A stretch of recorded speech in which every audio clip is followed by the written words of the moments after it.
Okay, so we've covered, a lot about the composition and the choices and the workflow.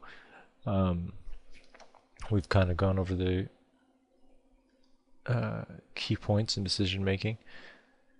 So at this point, I'm just gonna bring in a couple lights, and we're just going to take a quick look at how these shapes are playing together with light and shadow. And I mean, it's all well and good for us to be sort of looking at all this right now, as it is just in OpenGL, or DirectX, I guess would be more correct. And so what I'm going to do here is just going to go ahead and slap a turbo smooth on my level 1 selection and my level 2.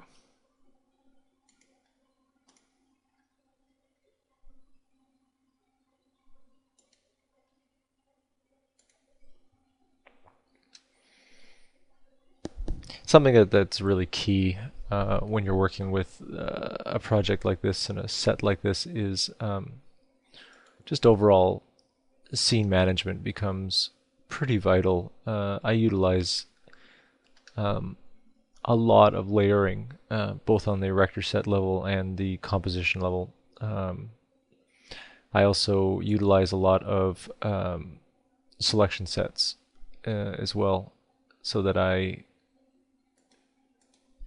make sure that when I need to get to certain things like my smoothing sets, it's like one quick selection in order to be able to get lots and lots of objects. Because you don't always have the luxury of being able to condense things down into one mesh. Sometimes you just have to leave things in multiple parts, and it starts getting pretty unruly. This scene has hundreds and hundreds of pieces in it, and the only way to really kind of make that easier on yourself is one, a strong naming convention, a good sense of organization, and also a good set of selection sets, like I was saying, and layers, lots and lots of layers. Okay, so we've got everything smoothed out, and we have a really, really basic three light setup going on in here right now. But I just kind of wanted to snap off a couple renders really quick to just sort of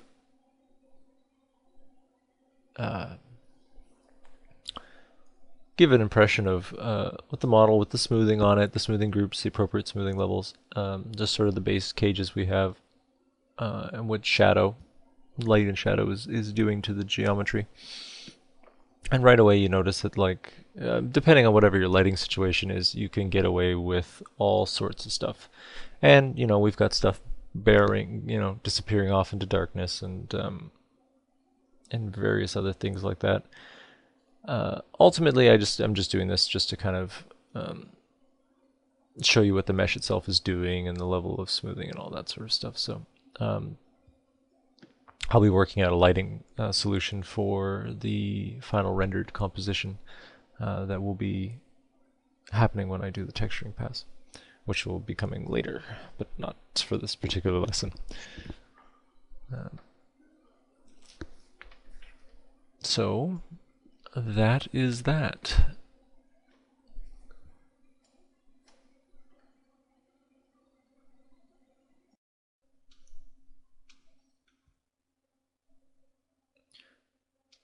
So at this point, this is as far as I got in the modeling process in order to hit my deadline for the masterclass. Um, all in totaled, I spent about 80 hours actual work time on the model throughout my various sessions, having recorded myself as I went for review and posterity. And, roughly at about 80 hours, at about 8 hours a work day, it breaks down to about 10 to 12 days, depending on how you look at it, which is not too bad. There was a lot of muddling on concept and playing around, and a lot of diminishing returns with the fact that I was working late at night. So there were places I could have streamlined the process. but ultimately, I feel like it was a good use of time, and the composition I'm pretty happy with, and the piece came together at times surprisingly, and at other times exactly how I planned it. In some ways, not at all, like anything I seem to work on. So it was a fun experience, and I like that the end result is both surprising and also deliberate. Um, I fully intend to, like I've said before, to do a texturing pass and a lighting pass on all this, and I'd like to take it to a finished composition with the introduction of the navigator herself and all the things that go with that.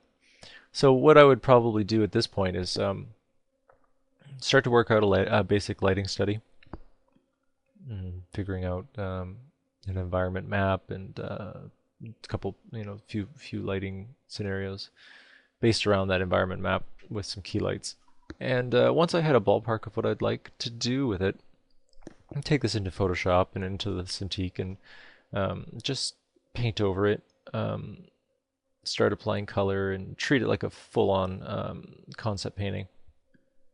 And I start to get into figuring out some of the nuances and the smaller details that perhaps have eluded me at this point that I haven't even thought of. Smaller wires, gauges, anything that might have not made its way into the composition that would benefit to have them.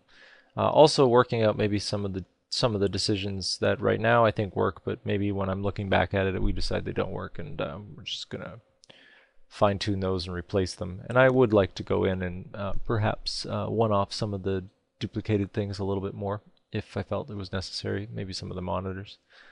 Um, but mostly the concept will be to lock down